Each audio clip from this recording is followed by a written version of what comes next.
किसी के व्यक्ति का हाथ आपको ज्यादा नीला दिखाई दे रहा है, मतलब कहीं ना कहीं वो कुछ नशा कर रहा है। ये भी चीज फैक्ट है, ध्यान से सुनना। अगर किसी व्यक्ति का हाथ थोड़ा आपको नीला टाइप का दिखाई दे रहा है, मतलब व्यक्ति कोई नशा तो जरूर करता होगा। ये नीले हाथ वालों की प्रवृत्ति होती है, ठीक है। और ऐसे व्यक्तियों को कभी नशा करना नहीं चाहिए, नीले हाथ वाले को, क्योंकि अगर ये कुछ नशे वगैरह में विलीन हो गए, चाहे नीला हो या काला हो या पीला हो, तीनों में से कोई भी हाथ हो, तो ये उस चीज को जल्दी से क्विट नहीं कर पाएंगे, ठीक है। तो पहली बात नीले काले पीले के बारे में कि इन लोगों को सजेशंस आपको देने कि भाई कभी नशा मत करो जीवन में। दूसरा सजेशन, अपने स्वास्थ्य का पूरा ध्यान रखो, ठीक है। तीसरा सजेशन आपको इन लोगों को ये देना है कि भाई आपके जीवन में अप डाउन आते रहेंगे, आपके जीवन में कभी कुछ ऐसे प्रॉब्लम चलती रहेगी, लेकिन ये सिर्फ हाथ का कलर देख के नहीं, और भी बाकी चीज के देख के प्रेडिक्ट करनी है। मतलब कई बार जैसे होता है ना, लोहा लोहे को काटता है, वैसे ही अगर किसी व्यक्ति का हाथ का कलर अगर नीला है और कुछ भाग्य रेखाएं ऐसी जो आपको बताऊंगा आने वाले टाइम में, वो अगर उपस्थित हो तो नो डाउट 101% उस दोष को वो हरण कर लेगी। समझ रहे मेरी बात? तो आपको हाथों हाथ प्रिडिक्ट नहीं करना, हाथ का अच्छा टच किया और मतलब आपने नीला काला पीला देखा, हाँ भाई तेरे साथ ऐसा रहता है, ऐसा नहीं। बहुत चीजें देखनी है, फिर आपको प्रिडिक्शन में जाना है, समझ गए। लेकिन ये 2-3 चीजें देख के आप एक मन में पॉइंट बिठा सकते हो कि हाँ ये बंदा ऐसा होगा, ठीक है, जो मैंने आपको चीजें बताई हैं। उसके बाद में हम आगे बढ़ेंगे, ठीक है। अब आपने हाथ के कलर्स सारे देख लिए कि भाई क्या क्या कलर्स के हाथ होते हैं, ठीक है।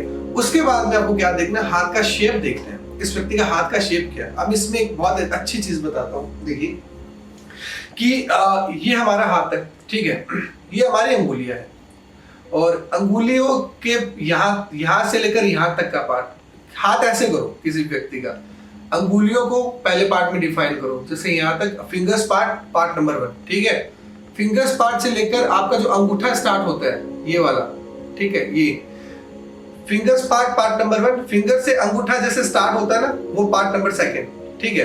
अंगूठे से यहाँ तक का पार्ट, मतलब हथेली के एंड तक का पार्ट नंबर 3, 3 पार्ट में डिवाइड कर लो। फिंगर्स पार्ट 1, फिंगर से लेकर अंगूठा स्टार्ट होता है, ये वाला पार्ट हथेली के अंदर का, अंगूठा यहाँ से स्टार्ट हो रहा है मेरा, तो मैंने यहाँ पर ऐसे कर लिया, और यहाँ से लेकर यहाँ तक का, मतलब इतना पार्ट नंबर 2, और अंगूठे के यहाँ से लेकर यहाँ तक का पार्ट 3, मतलब 3 पार्ट हो गए। अंगुलियां, हाथ के बीच का पार्ट, ठीक है, और अंगूठे के स्टार्टिंग से लेकर यहाँ तक के एंड का पार्ट, ठीक है। अब ये तीनों चीजें समझो ध्यान से। अंगुलियां आपका मेंटल पार्ट है, मतलब आपके दिमाग को इंडिकेट करती है। ये बीच वाला पार्ट आपका प्रैक्टिकल पार्ट है, मतलब आप कितने प्रैक्टिकल हो उसको इंडिकेट करती है। ये वाला पार्ट आपका सेंसुअल पार्ट है, आप में सेंसुअलिटी कितनी है। सेंसुअलिटी का मीनिंग आप जानते होंगे, ठीक है, कि मजे मस्ती, ये सेंसुअल चीजें काइंड ऑफ लाइक दैट। ये सेंसुअलिटी का पार्ट, आप कितने सेंसुअल इंसान हो। आप इन तीनों पार्ट को गौर से देखो, आपको जो पार्ट बड़ा दिखाई दे, ये जो पार्ट स्ट्रॉन्ग दिखाई दे, व्हाट आई मीन बाय बड़ा और स्ट्रॉन्ग, मेरा कहने का मतलब है कि जैसे आपकी अंगुलियां है, अंगुलियां लंबी हो, कंपेयर करो इन दोनों पार्ट से, व्यक्ति के अंदर अंगुलियां लंबी हो, तो व्यक्ति का मेंटल पार्ट बहुत बड़ा है। मेंटल पार्ट बड़ा होना पहली चीज, व्यक्ति एनालिसिस करने की पावर बहुत अच्छी होगी। अगर हम फर्स्ट पार्ट बोल के ये भी बोल सकते हैं कि अगर आपकी अंगुलियां लंबी हो, अगर आपकी फिंगर्स है वो लंबी हो, तो क्या होता है।